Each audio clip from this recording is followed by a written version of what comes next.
On the 19th to 21st of July 2013, I competed in the second Leeds Chess Congress as a warm-up for the major open at the British Championship next week, which I'm very looking forward to. And this was the under 165 section with an interval under 140. So and this will be on new grades when they come out soon. And I know man's dropping quite a lot, so I was basically one of the bottom seeds in this event. Time which was a bit faster than usual, with 1 hour and 30 minutes to make 37 moves, with an additional 15 minutes added to the clock after move 37 to complete the game. I was playing James Thomson, 139 in the first round. I've heard he's not the most exciting player, and he was actually 20 minutes late, which is not good. Something about the hotel being 4 miles from the venue, which doesn't help. He played D4. I played Knight 6, C4, E6, Nc3, and I played Bishop B4, which is the Nimzo Indian, so at least he doesn't play the London system. And now he played Queen C2, and I was thinking this could be an exciting game, because this is probably the sharpest line, or one of them, where White aims to get everything basically, wants the 2 bishops, and not avoid double pawns, because he can retake with the queen, but of course get time and development. I castled. He played Bishop G5. I was hoping for him to play A3, takes Queen takes, and I was going to play B5 and do that gambit that FM killed me with. So he played Bishop G5, and now I kicked the bishop with H6. And now he chopped an F6, so which is not good because he's giving the bishop pair back, which he's going to get to see when he plays A3. So this is not good at all, actually. It's just a really boring way of playing it. He played E3, I played B6, preparing to fiend kettle the other bishop. He kicked my bishop, which took, queen takes, bishop B7. Tying his bishop down, so he plays knight E2, D6, knight G3, knight D7. Black's better in this position, because White usually has the 2 bishops as compensation for in this position, but I've got a lead in development. And White hasn't got bishop pair to make up for it, so I should be trying to open up the centre, but I never really did that. So he played E4, and now I looked at a few moves. I looked at E5, but I thought that just weakens F5 after D5. But I can just play G6, maybe fiend kettle the queen and play F5 or something. This is quite interesting. Bishop D3, and then maybe just play H5 and get some expansion going. This should be quite good, this. But I played C5 in the end, trying to put pressure on D4. He played D1, defending it. And now I've spent quite a long time on this move, losing my clock advantage. I went queen back to E7, which is preparing to play F5, F4 to take advantage of the knight in G3. Maybe not. Maybe queen H4 though was better. Trying to threatening to take an E4, but I just thought he plays F3 in this position. But actually then I play F5, and now actually this is looking very bad for White. If he takes it, and when I take back, now I've got the E file open towards White's king. It's looking very dangerous. So at queen H4, maybe bishop D3. Again F5. This is a better way of playing F5, a lot more active. The problem with queen E7 is a bit passive. He played bishop E2. I played F5. And this is now black's a lot better now, because I'm trying to undermine his centre and get maybe F5 pressure going. Also after bishop F3, I actually push with F4 to try and get some space. And after knight E2, I played E5. Because I didn't want the centre opening up, because I've pushed a few pawns in front of my king now. I will be doing, because I'll be playing G5 soon. So I want to try and block the centre, which I did with D5. So although it kills my bishop and gains space, I was happy now with the centre being blocked. So I thought now I can start operating on both wings. So I played knight F6. Rook came to B1, preparing maybe B4 expansion. I decided not to stop it, because I want to play A6 B5 myself. In fact, after G5, trying to trap his bishop, I expected he played G4, which is what I expected.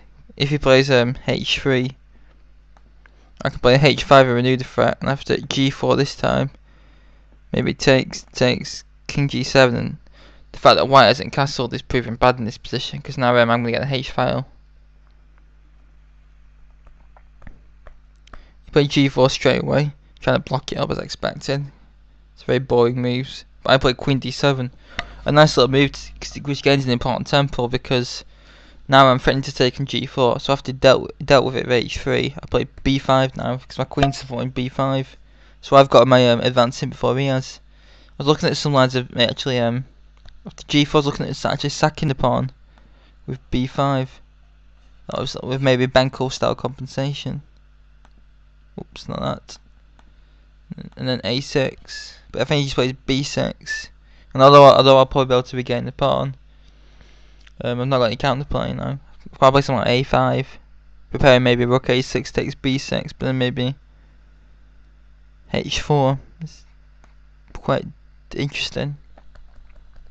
I just kept it simple. I play Queen D7, H3, B5, B3 is boring. I played I wanted to play Bishop A6, but then he's got Queen A5, so I played A5 first. Gave him more space. Now he took Queen takes and played Queen C4, which is expected, but it's not that great. After the game, I got a suggestion of actually playing Queen B6, saying that I'd be keeling the guy, because I'm threatening to fight Bishop A6, but really it's harmless. He just plays Queen back to C2, and after Bishop A6, just knight C3. Taking the queen's actually, I was taking the queen after B takes C4, play Bishop A6, but I think he just plays. Well, if he plays Rook C1, I play Rook FB8 with a very dangerous initiative.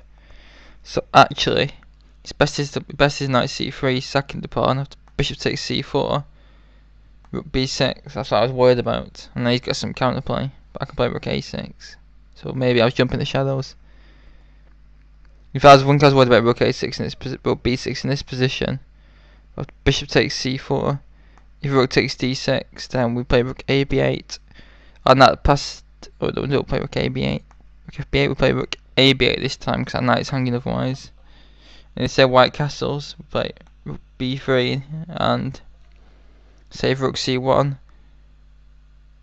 We play swap here and then take this guy. It's quite good for black.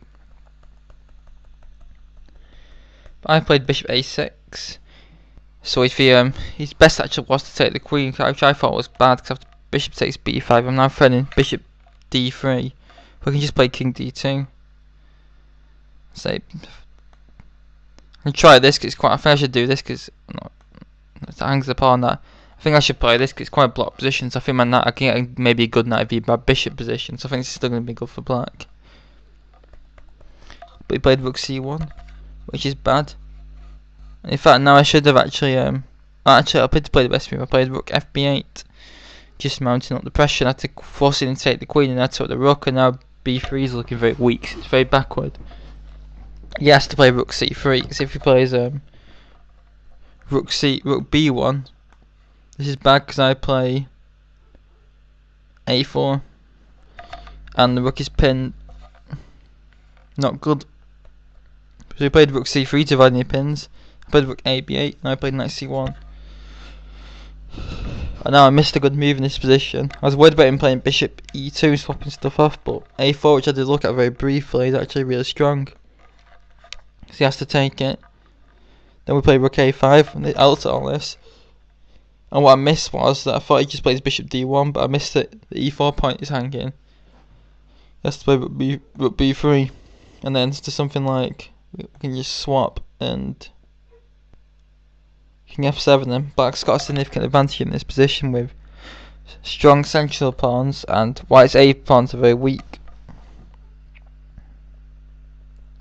I played Rook 5 B6, King came to D2, Knight E8 trying to get the knight into the attack, but this is just another substandard move. Now he plays H4 trying to, his first probably aggressive move in the game. I actually came back and he took. I was trying to provoke it basically to block it up with H5, but he took back, and then he played Bishop E2, which is an absolute horrendous blunder. because I just took an e4 winning the rook. And then I played knight takes c3 and bishop took an a6. Of course, in this position I should play knight e4. After he moves the bishop, I played taking f2 as well. She's completely winning. But I thought now just swap pieces off. Then after king g7, rook h5, king g6, king c4. Now I should just play a4 with an absolute crushing position. But I actually went and just swapped everything off. Just to get to time control safely. So we got to time control in this position after knight d3. I realised this is actually quite difficult to win because this knight is actually very strong, and if I move my rook, his king gets to take my a pawn and he gets past a pawn, and I have to watch out for his knight coming to attack my d pawn. But this position I should just play e4. He has to take it. f3. If knight ever blocks, he's play king g6. He's all pinned down. Knight d3. King f6. This is just very nastiness. I play king g6 and I play knight f2, stopping even that idea. In fact, now if I want to win, I have to play rook h8, which allows him counterplay. The knight e4, I played rook h3, still completely winning. And I took on d6, took an f3, and I played knight b7, forking my c and b a pawns, and also preparing to push his d pawn. The best move was to just play rook e3. If you push it with d6, and after f3, the pawn is on queen and with check, which I'd seen. But I was worried about after his rook e3. I was more worried of him actually munching on these pawns. But again, f3 is a killer. I played rook f1, still winning. Knight took on c5. Now, of course, I should just pushed. And I thought his knight can get back, he could push his d pawn, but after knight e4, g1. Save knight f2, we play rook g2, rook g2, and then if his pawn's got the queen inside, he's just winning. I played check. King came to b5. So now rook d1 just stops all his tricks. But I found this position I have a completely winning king and pawn game by taking a knight. But it's actually a complete horrific miscalculation, one of my worst ever miscalculations.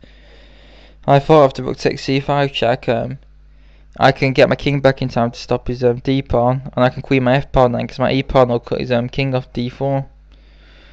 Oh, how wrong was I? Because I played rook takes c5 check.